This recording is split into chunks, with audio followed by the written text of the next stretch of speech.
Oke ya, kita langsung aja. Saya melihat emang biar gimana kalau kita mau mengenal Tuhan secara benar dan secara dalam, cuma dua.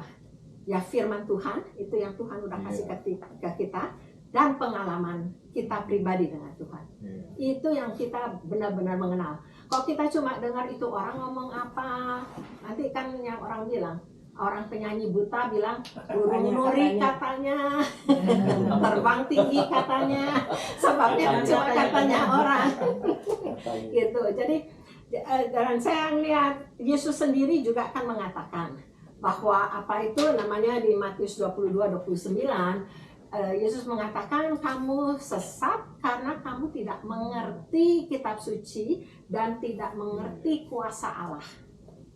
Dua kan? Jadi saya melihat firman Tuhan itu sudah ada. Kuasa Allah itu dengan pengalaman. Ya, nggak kita cuma oh ya melihat apa tapi pengalaman ya. Itu yang lebih benar-benar membuat kita mengenal Tuhan. Yang dibilangin berkenan di hati Tuhan itu kan cuma Daud kan. Yang lain dikasihi ya. Kalau nggak salah Daniel bilang yang dikasihi ya. Kalau Yusuf bilangnya penuh kasih karunia ya kan. Pokoknya ya saya nggak terlalu. Tapi yang saya lagi mau ngomong Daud. Kita lihat Daud di Mazmur pertama aja dia bilang kan, kita berbahagia yang merenungkan firman Tuhan siang dan malam. Tuhan mengatakan ya, ini di di Kisah Para Rasul 13 kan Tuhan bilang 13:22 kalau ada yang mau tulis. Daud orang yang berkenan di hati Tuhan dan melakukan segala kehendak Tuhan. Jadi bukannya karena dia melakukan segala kehendak Tuhan, tetapi karena dia tuh mengasihi Tuhan, buahnya dia melakukan segala kehendak Tuhan. Ya, ini kita mesti tahu persis. Banyak orang jadi Kristen, iya ceritanya nyembah Tuhan, ya itu. Tapi apa dia benar-benar mau melakukan segala kehendak Tuhan? Atau dia maunya Tuhan ngikuti kehendak dia? Atas kalau kehendak dia nggak terjadi, atas kesel apa, ngatain kanan, ngatain kiri. Tapi benar-benar nggak? Itu kan ketahuan bahwa kita mau mengikuti kehendak Tuhan atau enggak ya. Yosua 1:8 itu semua udah pasti hafal. Kita harus memperkatakan, harus merenungkan dan melakukan firman Tuhan, ya kan? Saya pernah dengar ada satu pendeta bilang, dia itu kalau baca firman Tuhan, dia itu nggak dalam hati, selalu keras. Dia baca, ya keras, memperkatakan. Dia bilang sebabnya kan iman timbul dari pendengaran akan firman Tuhan.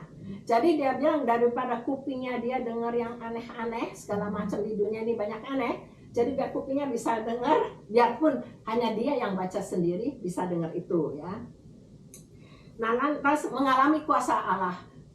Makanya Daud berani menghadapi Goliat sebab dia pernah mengalami punya pengalaman pribadi kan, yang dia bilang dia dilepaskan dari cakar beruang, cakar singa segala macam. Jadi makanya saya ngelihat karena itu, makanya saya bilang bagus juga ya, biarlah kita mulai dengan membaca firman Tuhan secara benar-benar ini ya, yang rutin benar gitu, dan semuanya, nggak nungguin nanti kosal dulu siapa yang ngomong ya, bagus atau enggak gitu. Oke, sekarang coba kita buka Ibrani 12:26. Waktu itu suaranya menggoncangkan bumi. Benar kan? 12:26. Tapi sekarang dia memberikan janji. Satu kali lagi aku akan menggoncangkan bukan hanya bumi saja, melainkan langit juga. Disambung. Terus Siapa yang menyambung? Ungkapan satu kali lagi menunjuk kepada perubahan pada apa yang dapat digoncangkan, karena ia dijadikan supaya tinggal tetap apa yang tidak tergoncangkan. Jadi karena kita menerima kerajaan yang tidak tergoncangkan, marilah kita mengucap syukur dan beribadah kepada Allah menurut cara yang berkenan kepadanya dengan hormat dan takut. Oke, jadi di sini bilang kita ini semua akan digoncangkan. Jangan pernah sangka, oh saya anak Tuhan, saya nggak bakalan kena masalah, saya nggak bakalan apa, no. Sebab seperti yang Tuhan juga bilang, ingat nggak yang kayak di apa itu, bedanya orang yang cuma mendengar dan melakukan. Nanti kalau badai datang, hujan datang, jadi orang yang benar pun kena badai, kena hujan. Jangan pernah nyangka bahwa kita itu free dari semuanya.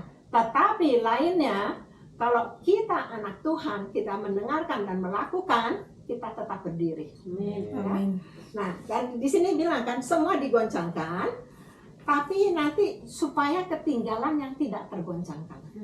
Yang tidak tergoncangkan itu apa? Yang tidak tergoncangkan itu kerajaan Allah. Ya, apa itu kerajaan Allah itu apa? Pengenalan akan Tuhan. Ya, tapi ini kan kerajaan Allah ya. Jadi kalau benar mesti kenal dulu. Kerajaan Allah itu adalah ya kerajaan yang dibangun oleh Allah, tapi orang dalamnya takluk, tunduk dan taat pada otoritas Tuhan sebagai penguasa tertinggi. Ya. Jadi sistem pemerintahan Tuhan. Kalau mau gampang satu kata. Ingat waktu itu saya udah share tentang pertobatan. Apa itu pertobatan? Balik pikiran. Ya, itu artinya, arti yang kalau kita menerjemahkan ya. Tapi secara Kristen, esensi dari pertobatan itu pergantian pemerintahan dalam kehidupan kita. Ya, jadi kalau dulu yang memerintah tuh terserah siapa, mau diri sendiri, mau setan, mau semua. Kita sendiri. Ya, tapi sekarang Tuhan yang memerintah. Kita makhluk, ya, gitu. Yang saya sering juga bilang, apa bedanya tunduk dan taat? Tunduk dan taat. Kalau taat itu percaya ada unsur otoritasnya. Oke, tunduk. Kalau tunduk Kalau tunduk, kalau saya bayangkan tuh kayak cuman belaga bodoh. Belaga bodoh. Pura-pura. Kalau taat itu mesti menunjukkan. melakukan. Ya. Iya. Jadi kalau taat itu lebih action. Tercatat nanti tanya lagi. Ya, ini padahal saya bertiga kali udah ngomong itu. Yang sama. Tapi ya biasanya Seska yang selalu bisa jawab. Kalau tunduk tuh hati cuma. Ya. Jadi makanya saya kasih contoh, ada satu anak jerat-jerit mana nggak benar, mami bilang duduk. Akhirnya dia bilang, saya taat tapi saya nggak tunduk, hati saya memberontak. Tapi ya duduk, jadi dia taat melakukan, tapi hatinya sama sekali masih kesel, nggak mau ikut, tapi ketakutan sebab kan yang lebih tua kan bisa ini. Jadi kita mau tunduk, makanya yang dibilang kan kalau antara suami dan istri tunduklah kepada suami. Jadi bukan cuma taat kok dibilangin ayo masak kayak enggak, tapi dalam hati udah menaruh suaminya sebagai apa ya, masa penguasa tertinggi Sebagai imam. Makanya kan dibilang ya di Matius 4:17 itu dikatakan sejak waktu itulah Yesus memberitakan bertobatlah. Bertobat apa tadi? Pergantian pemerintahan dalam kehidupan kita. Sebab kerajaan sorga sudah dekat. Atas di 23e itu Matius juga, Yesus kan berkeliling di seluruh Galilea, ia mengajar dalam rumah-rumah ibadat dan memberitakan apa? Injil apa? Kerajaan. Ya, bukan memberitakan Injil keselamatan kan? Enggak, kingdom. Ya, jadi Yesus, salah satu tujuan Yesus ke dunia ialah untuk mendirikan, membangun kerajaan Allah di dalam dunia ini. Ya, jadi makanya kita kita ngelihat ini nanti kebanyakan nih kalau saya ngomong semuanya. Nah, kerajaan Allah itu jadi sekarang sudah ada nggak di dunia? Ya, itu kamu tahunya dari mana? Sebetulnya makanya Yesus kan mengatakan ya di Matius 6:33, carilah dahulu kerajaan Allah dan kebenarannya, maka segalanya akan ditambahkan kepadamu. Ya kan? Itu kan kita semua udah tahu ya. Nah, jadi kalau kita ngelihat nggak mungkin kan Yesus bilang carilah kerajaan Allah, Kamu di mana nyarinya padahal belum ada kan? Jadi Yesus sendiri juga mengatakan di Matius 12:28, tetapi jika aku mengusir setan dengan kuasa Roh Allah, maka sesungguhnya kerajaan Allah sudah datang kepadamu. Ya, itu Yesus bilang.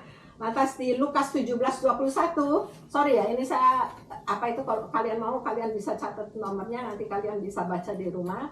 Jadi kalau saya salah bulan depan kasih tahu. Sebab sesungguhnya kerajaan Allah ada di antara kamu. Amin. Ya. Jadi dan di Kolose 1:13 di situ sudah dikatakan, Ia telah melepaskan kita dari kuasa kegelapan dan memindahkan kita ke dalam kerajaan anaknya yang terkasih. Ya.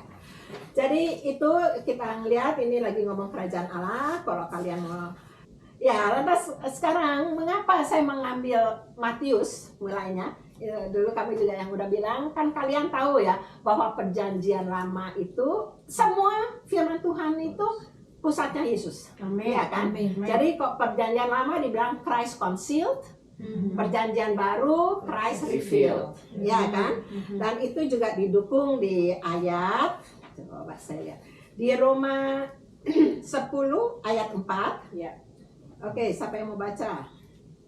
Sebab Kristus adalah kegenapan hukum Taurat, sehingga kebenaran diperoleh tiap-tiap orang yang percaya. Oke, sekarang Kolose 2 ayat 17. Oh ini panjang tapi belakangannya cuma dibilang yang orang yang apa itu hari yang begitu dia bilang semua hanyalah bayangan dan wujudnya ialah Kristus. Semuanya ini hanyalah bayangan dari apa yang harus datang. Sedang wujudnya ialah Kristus. Oke, jadi tadi yang kita bilang, kok dalam perjanjian lama itu Christ concealed, jadi yang masih tersembunyi, masih hanya bayang-bayang, sekarang sudah diwujudkan, revealed ya. Nah, makanya mengapa ya sekarang balik lagi, mengapa saya memilih Matius? Sebab kan kita bilang kita punya 4 Injil kan. Nah, Injil ini kan Matius, Markus, Lukas, Yohanes. Nah kan kalau Matius itu menekankan Yesus sebagai Raja. Ya, sebab kita lagi mau bilang tentang kerajaan Allah, di mana Yesus adalah Raja, satu-satunya otoritas tertinggi. Jadi kita lebih belajarnya Yesus sebagai Allah. Sebab kalau orang sebenarnya ngomong, kalau Markus Yesus sebagai hamba, Lukas Yesus sebagai manusia, dan Yohanes Yesus sebagai Allah. Nah, kalau orang ngomong Yesus manusia, semua agama Islam juga bilang saya percaya Yesus itu nabi. Tapi kalau Allah atau ini kan itu yang sering didebatkan ya. Saya bisa tambahkan ya, Ci ini bagus sekali ya sharing ya. Ini saya mau ceritakan aja kejadian yang benar-benar ya. Mungkin ada yang 1-2 kalian tahu yang namanya Prophet Bob Jones. Bob Jones ini cukup dikenal di Amerika, begitu ya. Di Amerika ada banyak prophet. Suatu hari dia itu ada heart attack. Dia ada heart attack, terus dia lewat begitu ya. Dia lewat. Mati atau lewat? Mati, benar mati, ya. gitu ya. Dia mati. Terus dia bertemu Tuhan Yesus. Dia mati mungkin sekian menit begitu, ya. Dia mati ketemu Tuhan Yesus. Lalu dia tuh ketemu Tuhan Yesus, dia tuh merasa bahwa Tuhan kan kamu tahu aku udah melakukan ini itu yang tadi Cici bilang ya. Tapi ada satu pertanyaan ya yang dia nggak bisa jawab, terkunci mulutnya. Tahu nggak pertanyaan Tuhan Yesus apa? Sudahkah kamu benar-benar mengasihi? Jadi kasih itu tadi Cici ngomong itu di atas semua karunia-karunia kita, ya. Tuhan itu mementingkan kasih, ya. Jadi kasih itu adalah di sini loh posisinya tuh paling atas.